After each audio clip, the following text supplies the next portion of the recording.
Assalamualaikum warahmatullahi wabarakatuh. Welcome back to my YouTube channel. Oke, video ini merupakan tugas kedua saya dari mata kuliah kewirausahaan. Nah, pada video ini saya akan menjelaskan tentang beberapa konsep kewirausahaan, ada sifat-sifat wirausaha, syarat-syarat wirausaha, metode perencanaan bisnis, serta hukum dan etiket bisnis. Nah, semakin berkembangnya teknologi, semakin maju pula cara berpikir manusia. Maka tak jarang akhir-akhir ini kita melihat atau menemukan banyak istilah-istilah baru yang muncul terkhusus dalam dunia kewirausahaan. Berikut adalah 5 konsep dalam kewirausahaan. 5 konsep dalam kewirausahaan. Yang pertama adalah entrepreneur. Entrepreneur yaitu seorang wirausaha yang sedang menjalankan bisnis miliknya sendiri. Jadi dia lebih fleksibel dalam mengemukakan ide atau gagasan serta dalam menetapkan budaya kerja yang akan dia terapkan. Yang kedua adalah intrapreneur. Intrapreneur yaitu sebutan untuk seorang pekerja di bawah sebuah instansi atau perusahaan atau yang biasa kita kenal dengan karyawan. Yang ketiga ada teknopreneur. Teknopreneur ini berfokus kepada pemanfaatan teknologi. Jadi pekerjaan seorang teknopreneur ialah mengembangkan dan menginovasi sistem atau program dari sebuah teknologi. Yang keempat adalah sociapreneur. Sociapreneur ini merupakan salah satu konsep kewirausahaan yang terfokus ke dalam aspek sosial, mulai dari mengenal perilaku pelanggan, daya tarik pelanggan, dan yang lainnya.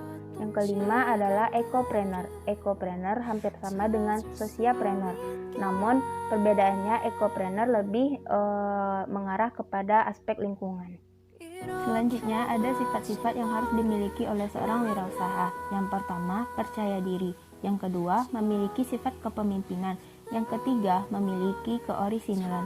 Keorisinalan di sini maksudnya adalah memiliki ide dan kreativitas sendiri, tidak hanya mengikuti kepada orang lain. Yang keempat adalah berorientasi pada tugas dan hasil. Dan yang terakhir adalah berorientasi ke masa depan.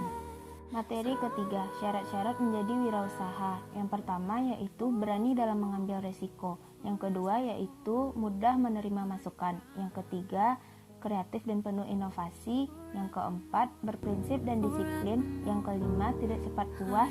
Yang keenam, mudah bergaul dan tidak gengsi. Dan yang terakhir yaitu mampu memanfaatkan peluang dengan baik. Metode perancangan bisnis. Untuk memulai merancang sebuah model bisnis, kita perlu memberikan informasi yang detail terhadap model bisnis yang akan kita bangun. Nah, untuk itu kita perlu mengetahui dan memahami 4 unsur utama dalam merancang model bisnis. Yang pertama, who. Who ini adalah siapa. Siapa yang akan menjadi target pasar kita atau yang akan mengkonsumsi produk-produk dari bisnis kita. Nah, yang kedua adalah what, apa yang sekiranya diperlukan atau yang dibutuhkan oleh target pasar kita sehingga bermanfaat bagi mereka. Yang ketiga adalah how, bagaimana kita akan mendapatkan supply atau bahan baku dari produk yang akan kita ciptakan. Dan yang terakhir, yang keempat adalah why, kenapa kita perlu mengevaluasi kenapa konsumen mengkonsumsi produk kita. Nah, setelah menganalisa elemen-elemen krusial tersebut, masih ada 2 hal penting lainnya yang perlu kita perhatikan dalam memulai sebuah bisnis. Yang pertama yaitu teknologi. Teknologi sebagai faktor pemicu keberhasilan dalam sebuah bisnis. Dan yang terpenting yang kedua yaitu kita perlu mengetahui tren dan perubahan yang terjadi di era modern saat ini. Hukum dan etika bisnis. Hukum bisnis adalah keseluruhan peraturan-peraturan, baik secara tertulis ataupun tidak tertulis, mengenai hak dan kewajiban yang terdapat dalam perjanjian praktek bisnis.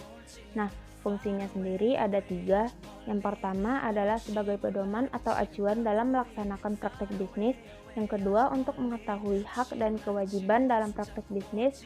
Dan yang ketiga, agar terlaksananya praktek bisnis yang harmonis dan sehat. Selanjutnya, etika bisnis. Ada beberapa poin. Yang pertama yaitu mengutamakan kejujuran. Yang kedua, pengendalian diri. Yang ketiga, mengembangkan sikap tanggung jawab sosial. Yang keempat, mengembangkan jati diri. Dan yang terakhir adalah konsep pembangunan berkelanjutan. Nah, itu tadi sedikit penjelasan materi dari tugas minggu kedua kewirausahaan saya. Semoga dapat bermanfaat. Don't forget to like, comment, and subscribe. See you.